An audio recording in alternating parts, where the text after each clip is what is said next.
Eto me ponovo u novom videu gde nemam šta nešto posebno da prikažem, pošto sam već u prethodna dva pokazao kako se povlači na Advanced Cash karticu zarada ili sa balansa novci sa FutureNeta ili FutureAd Pro-a, ali ajde, zato što je ovo nova transakcija, pa sada i nju, što kaže, zabeležim i zapamtim, memorišem da bude prisutna u mojim tutorialima ili video prikazima koje napravim.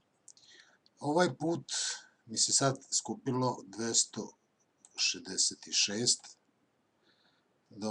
za podići. Naravno, isto mogu da reinvestiram, mogu da podignem, ali s obzirom da skupljam pare da kupim dobar laptop za prezentacije, kao što sam već napomenuo, sad podižem jer mi treba za to. Idemo na prikaz, idemo na payout. Ovde, kao što se vide, tu su dosadašnje transakcije i ova prethodna što je bila malo kasnila. Vidjet ćemo sad ova kako će ići. $231 što je bilo, u stvari 250 i sa ovim prethodnima po 60 koje su maltene istog dana išle.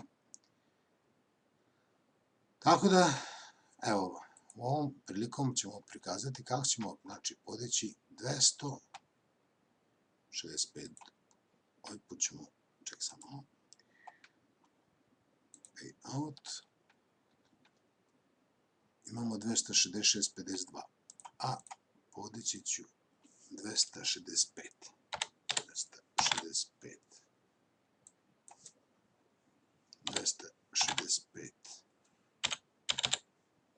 dolara i kažem da to ide na Advanced Cash. To je znači password koji koristite za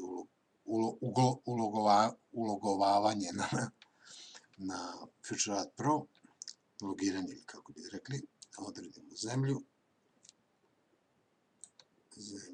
Srbiju, Advanced Cash wallet or email, znači na koji ide, i sada samo payout stisnem.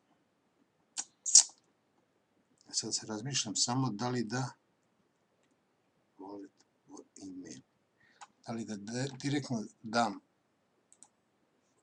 wallet broj računa dolarski od Advanced Cash-a, pa ćemo probati tako.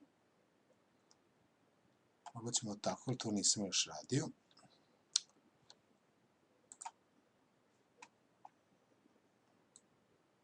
Evo ovako, znači maknut ćemo email adresu, stavit ćemo direktno dolarski račun.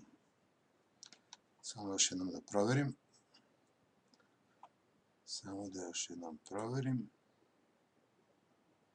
To je to, nema greške.